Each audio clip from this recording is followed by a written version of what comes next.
পাবনায় সাংস্কৃতিক মন্ত্রণালয়ের অধীনে জাতীয় গ্রন্থ কেন্দ্র কর্তৃক প্রয়াস পাঠাগারে চিত্রাঙ্কন প্রতিযোগিতা অনুষ্ঠিত হয়েছে। পাবনা প্রতিনিধি জাহাঙ্গীর হোসেনের রিপোর্টে বিস্তারিত।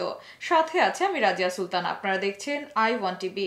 সাংস্কৃতিক মন্ত্রণালয়ের অধীনে জাতীয় গ্রন্থ কেন্দ্র থেকে জুলাই আগস্ট গণ অভ্যুত্থানের স্মরণে পাঠাগার ভিত্তিক চিত্রাঙ্কন প্রতিযোগিতার আয়োজন করা হয়।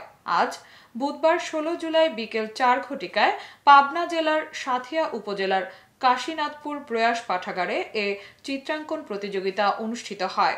প্রয়াস পাঠাগারের সভাপতি মফিদুল হোসেন শাহিনের সভাপতিত্বে প্রয়াস পাঠাগারের সাধারণ সম্পাদক ফজলুর রহমানের সঞ্চালনায় অনুষ্ঠানের শুরুতে জুলাই গণঅভ্যুত্থানের সকল শহীদদের স্মরণ করা হয়। এ প্রতিযোগিতায় কাশীনাথপুরের 10টির অধিক শিক্ষা প্রতিষ্ঠান থেকে প্রায় 50 জন শিক্ষার্থী অংশগ্রহণ করে।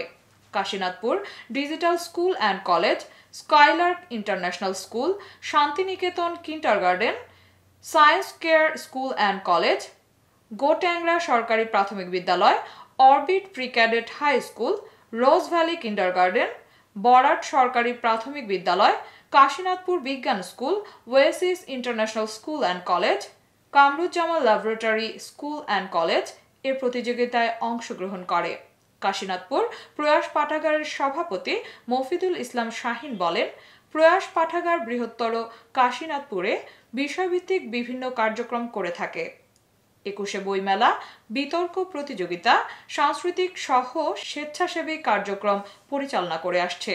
আজকের এই চিত্রাঙ্কন প্রতিযোগিতা তারই একটি প্রতিচ্ছবি। বৃহত্তর কাশীনাথপুরে শিক্ষার পাশাপাশি বিষয়ভিত্তিক বিভিন্ন কার্যক্রম সামনে আরও বেগবান হবে। এতে শিক্ষার্থীদের মনোবল, সুপ্রসন্ন ও মানবিক চিন্তাধারা ও সৃজনশীলতা বৃদ্ধি পাবে। তিনি সকল শিক্ষা প্রতিষ্ঠান এর প্রধান সহ শিক্ষক, শিক্ষার্থী, অভিভাবকদের প্রতি কৃতজ্ঞতা প্রকাশ করেন। আমাদের অভিভাবকরা, সাংবাদিক ভাইয়েরা সবাইকে ধন্যবাদ। ইনশাল্লাহ এটা আমাদের জাতির জন্য একটা অনন্য মাইল ফলক এবং আমাদের গর্বের বিষয়। এতক্ষণ সঙ্গে থাকার জন্য ধন্যবাদ। i1 টিভির নিয়মিত আপডেট পেতে ভিজিট করুন আমাদের ওয়েবসাইট, ফেসবুক, ইনস্টাগ্রাম ও ইউটিউব চ্যানেলে।